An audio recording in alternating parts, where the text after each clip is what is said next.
So going back on the thing with Walmart, on the meme, I'll go on the other side of things. This lady in the line, the Walmart line, how can church be back in session? Says a lady in a Walmart line. Well, let me tell you. Let me take the other side of that meme where they're trying to talk shit about people in the line at Walmart.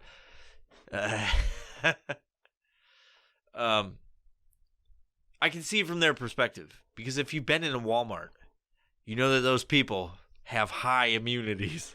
So they aren't worried about it. And that's funny to me, because it's like very true. It's like people that go to Walmart, 99% of them have all the immunities, because they routinely get back to their trailer and they're sniffing cat shit from their cat box and their fucking 15 pizza boxes that are all stacked up next to their commemorative Avengers cups from Taco Bell. They have a high immunity because they don't wash their hands. They just found out antibacterial soap exists because there was a sale for fucking 4 for 1 at fucking Walmart, rolling back prices. So that meme makes actual sense. Like, if you look at it from like the person that made the meme was talking shit about people in Walmart, talking shit about people in church. But actually, if you look at it right, how the fuck do people go to church? They wash their hands all the time. They're in the holy water all the time. Of course they're clean. They have no immunity. You know? God save them. God save them. You know? They've got clean hands, no immunity, no antibodies. They're fucking sick all the time. I just lost any religious follower of this podcast. But I don't think any of them exist, actually.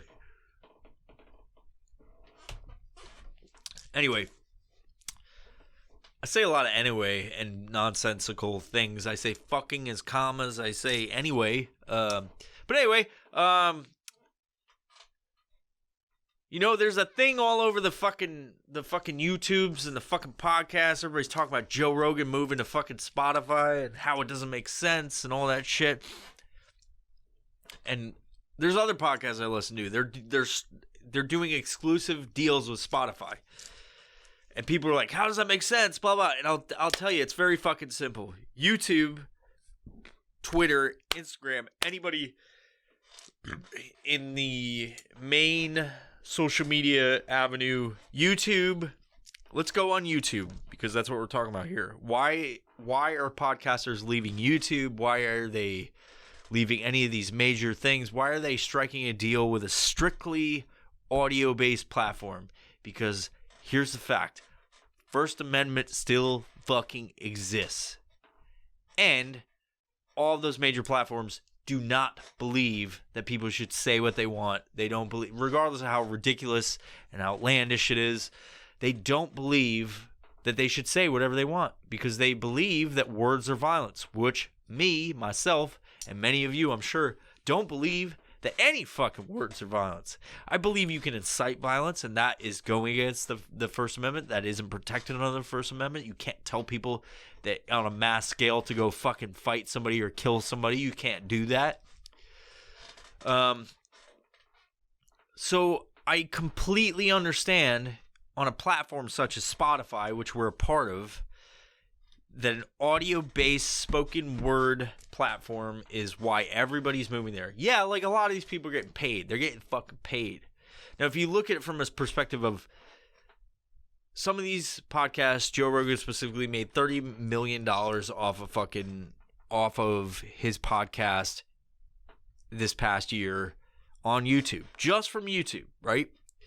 But if you have a giant fucking paycheck coming where it guarantees you get paid X amount of dollars and it calculates out correct, I don't know the specifics on his deal or anybody else's deal that's been on the fucking move to Spotify, it makes total fucking sense, because you no longer have to, for one, do advertisements for fucking people, which, as much as I like core concepts, it's kind of a pain in the ass to talk about fucking things like that. And I would imagine for fucking somebody like the big podcasters that they would rather just fucking talk to people and have maybe a fucking hour and a half episode as opposed to a fucking 2-hour episodes where they get to the meat and bones and they don't have to say, hold on, I have to pay the bills first and all that shit.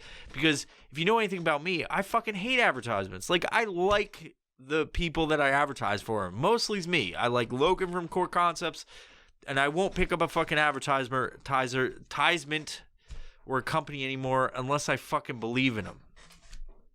You know, I've run into that problem in the past. I just fucking was like, yeah, just fucking cool, we need advertisers.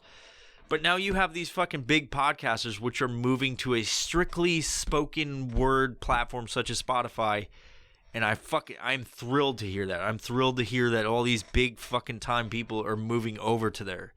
Because if you have a platform where if people play the wrong YouTube thing or they say the wrong fucking word, they demonetize them. Like their livelihood, what they fucking go in, like their job is to make awesome content that everyone fucking loves. Fuck, man, like some of these people have millions of followers. And they go in each day and they have a fucking warehouse or a fucking studio. As such as myself, like I built a studio to fucking bring this fucking podcast to you guys, and I would hate it if my sole method of fucking payment or fucking livelihood is on the whims of somebody who doesn't like what you said, and they can go, no more money today. And my views may be whatever, and let's use these big people as a fucking example. They have millions of views, and that episode's gone. And it doesn't matter anymore because, like, I'm not saying any of this shit that we put out, like podcasters or whoever put out, doesn't matter. It's just like when people expect to make money off of something and that's their job, and they, even though they love what they do, it's still a kick in the dick when they're like, you don't get that revenue from the ads and we're going to take all of it. When it's like, that motherfucker worked for all the fucking ad revenue to begin with and he's putting it out on your platform and you're fucking taking all of it because he said the wrong word, or he fucking put up the wrong image, or he put up the wrong video. So, long and short, I'm super happy to fucking that all these big podcasters are now starting to go to Spotify. Spotify is an awesome fucking platform. If you don't have Spotify, what the fuck are you waiting for? I have plenty of people that go, what the fuck's Spotify? Like, I don't want like, it just takes a download. Like, go on any app, like iPhone, Android, just download the shit. Just download the shit. And you have unlimited access to all music, all new music, all fucking podcasts, all the shit. And now they're getting into video too. So it's just a download. It's a free app. And then you can also subscribe and pay some money. Like I do Spotify for $10 a month and I get no ads. I get every fucking thing out there. And it's fucking great. And we're on there. So if you're on one of these other things, like I always hear about these obscure fucking podcast fucking platforms like Tinderbox or fucking like Sound Farts or whatever. Like people are like, are you on Sound Farts? And I'm like, I don't even know what the fuck that is. And I look at where we're at and I'm like, dude, we're on like fucking 250 different platforms. Like I don't even know what to fucking tell you. So yeah, download Spotify. We're on there. We're on all the fucking major platforms, apparently to 150 different platforms I didn't even know until a few weeks ago.